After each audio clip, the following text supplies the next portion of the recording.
La colección del señor Blackwood.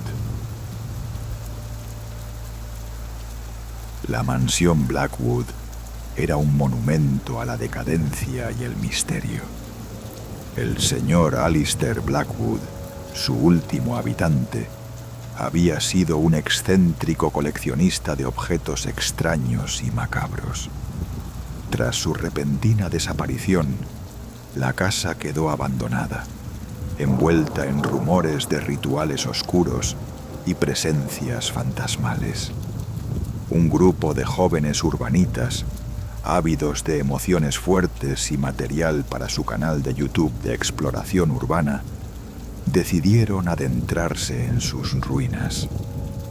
Forzaron una ventana y se encontraron en un vestíbulo polvoriento, presidido por un retrato de un hombre de mirada penetrante y sonrisa inquietante. El señor Blackwood. A medida que avanzaban por las habitaciones llenas de muebles cubiertos con sábanas blancas, la atmósfera se volvía más opresiva. Encontraron vitrinas llenas de objetos perturbadores, cráneos humanos, extraños artefactos de culturas olvidadas y diarios escritos con una caligrafía temblorosa que hablaban de invocaciones y entidades de otros planos. En el estudio descubrieron una gran mesa de madera oscura cubierta de símbolos grabados. En el centro, un libro encuadernado en piel humana parecía observarlos con sus tapas vacías. Uno de los jóvenes, el más osado, lo abrió. Las páginas estaban llenas de ilustraciones grotescas y fórmulas en un idioma desconocido. Al instante, una ráfaga de viento helado recorrió la habitación, apagando sus linternas. El pánico se apoderó del grupo. Empezaron a escuchar susurros que parecían provenir de todas partes, voces guturales que pronunciaban sus nombres. Sombras amorfas se movían en la oscuridad, y la sensación de ser rodeados por algo malévolo era palpable. Intentaron huir, pero las puertas parecían selladas. Los objetos de la casa cobraban vida. Escucharon risas ahogadas provenientes de las muñecas de porcelana, el sonido de cadenas arrastrándose en el sótano, y el piano del salón comenzó a tocar una melodía lúgubre y disonante. Uno a uno, los jóvenes fueron desapareciendo en la oscuridad, sus gritos silenciados por el terror. El último en quedar sintió una presencia fría y pegajosa que lo agarraba por el tobillo. Vio una figura alta y deforme emerger de las sombras, sus ojos brillando con una luz roja infernal. Un alarido de puro terror resonó en la mansión antes de ser abruptamente cortado. A la mañana siguiente, la casa Blackwood permanecía en silencio, con sus secretos ocultos entre sus muros derruidos. Los jóvenes exploradores nunca regresaron, convirtiéndose en una leyenda más que se sumó a la oscura historia de la colección del señor Blackwood.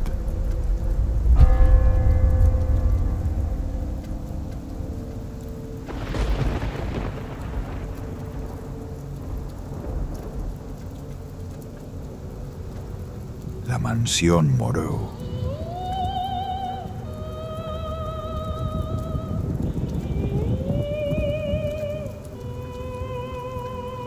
La mansión Moreau se erguía en la cima de una colina, dominando el paisaje con su arquitectura gótica y su aire de misterio.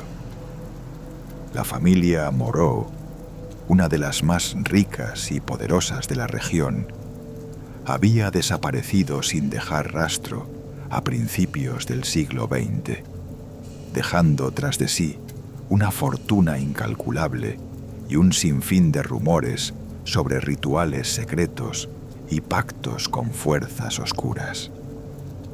Décadas después, un joven abogado llamado Javier recibió una carta inesperada. Era el último descendiente de los Moreau y heredero de la mansión y todas sus posesiones. Javier, intrigado por la historia de su familia y atraído por la posibilidad de hacer fortuna, viajó hasta la mansión. Al llegar, se sintió abrumado por la grandeza y el abandono del lugar. Los jardines, una vez exuberantes, se habían convertido en un laberinto de maleza y espinas. Las paredes de piedra, cubiertas de hiedra y musgo, parecían susurrar secretos olvidados. Al entrar, Javier fue recibido por un silencio sepulcral, roto solo por el crujido de la madera y el aullido del viento a través de las ventanas rotas. Exploró las habitaciones, llenas de muebles antiguos cubiertos de polvo y retratos de personas de mirada penetrante y sonrisa inquietante. Encontró una biblioteca con miles de libros encuadernados en piel, muchos de ellos escritos en idiomas desconocidos y con símbolos extraños grabados en sus tapas. En el sótano descubrió un laboratorio oculto lleno de instrumentos científicos antiguos y frascos con líquidos viscosos y olores nauseabundos. A medida que pasaban los días, Javier se sentía cada vez más perturbado por la atmósfera de la mansión. Tenía la sensación de ser observado, de que algo maligno acechaba en la oscuridad.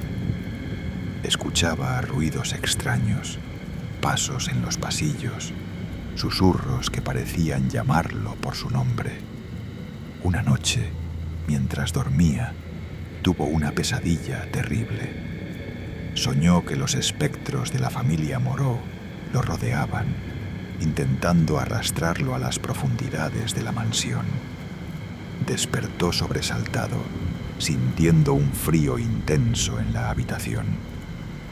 Vio una figura oscura de pie junto a su cama. Era el fantasma del patriarca Moreau. Sus ojos brillaban con una luz roja infernal. «Esta casa es nuestra», dijo con una voz gutural. «Tú eres uno de nosotros. Debes unirte a nosotros». Javier intentó huir, pero el fantasma lo agarró por el brazo, arrastrándolo hacia el sótano. Allí, en el laboratorio, Javier vio a los demás espectros de la familia Moreau realizando un ritual macabro. Lo ataron a una mesa de piedra y comenzaron a recitar conjuros en un idioma antiguo. Javier sintió un dolor insoportable, como si su alma estuviera siendo arrancada de su cuerpo. Vio cómo su reflejo en un espejo se transformaba, adoptando los rasgos de los Moreau. En ese momento comprendió la terrible verdad. La herencia de los Moreau no era una fortuna, sino una maldición. Estaba destinado a convertirse en uno de ellos, un espectro atrapado para siempre en la mansión.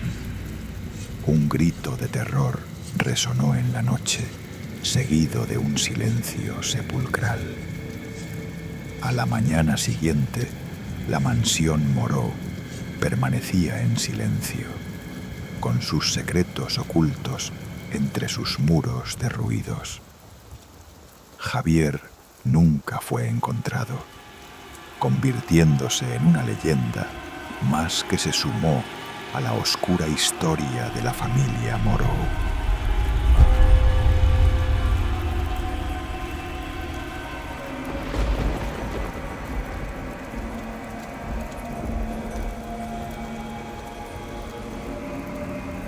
Los susurros de Villa Esperanza.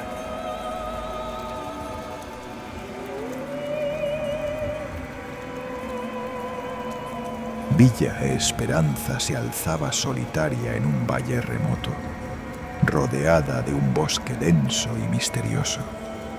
Construida a principios del siglo pasado por un acaudalado empresario llamado Don Rafael, la villa había sido testigo de tragedias y desgracias.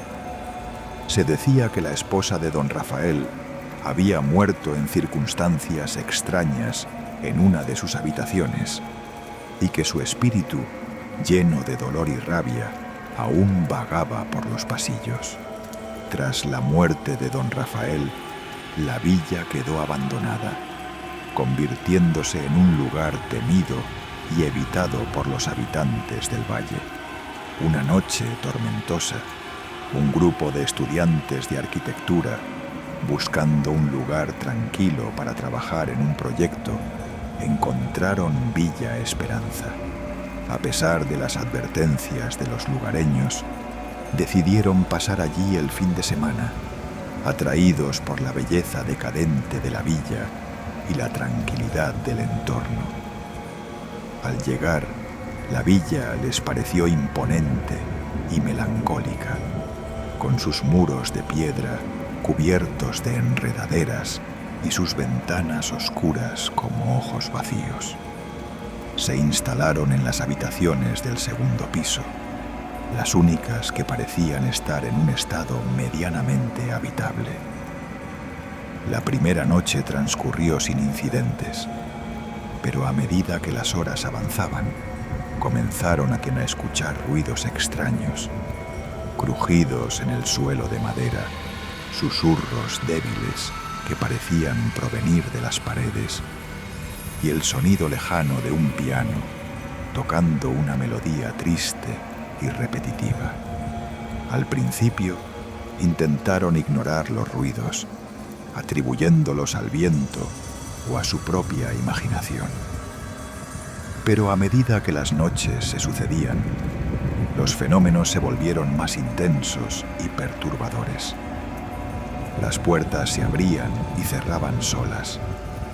Las luces parpadeaban sin explicación y sombras fugaces se movían en los rincones de las habitaciones.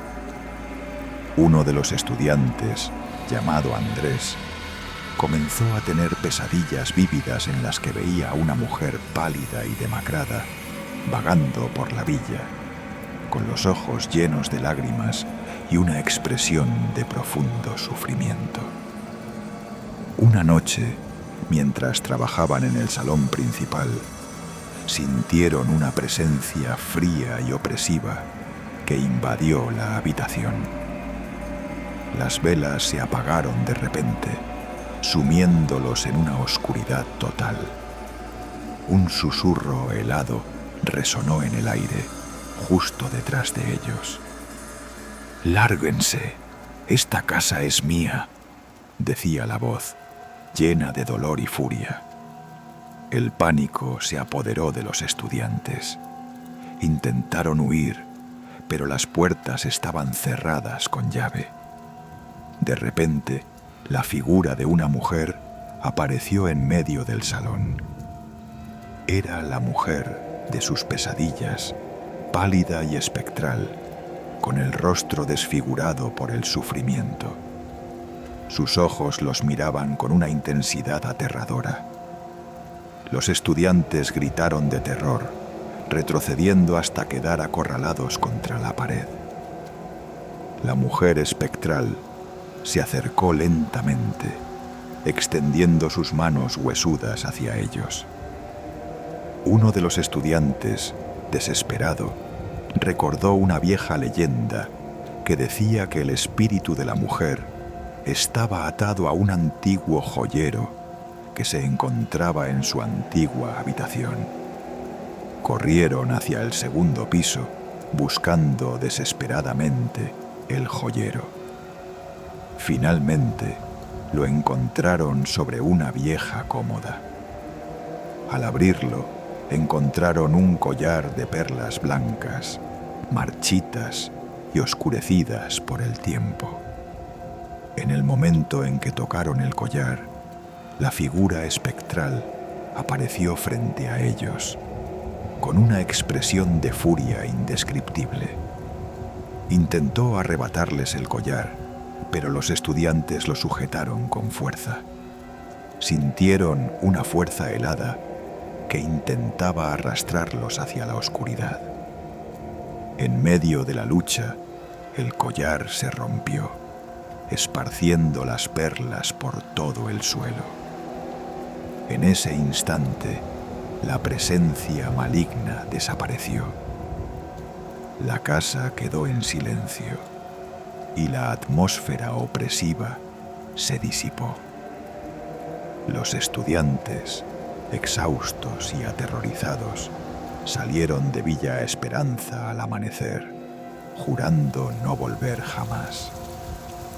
Se decía que al romper el objeto al que estaba atado su espíritu, finalmente habían liberado el alma atormentada de la esposa de don Rafael. Pero algunos lugareños aseguran que, en las noches de tormenta, aún se pueden escuchar los débiles susurros de Villa Esperanza, un recordatorio de la tragedia que allí ocurrió y del espíritu que nunca encontró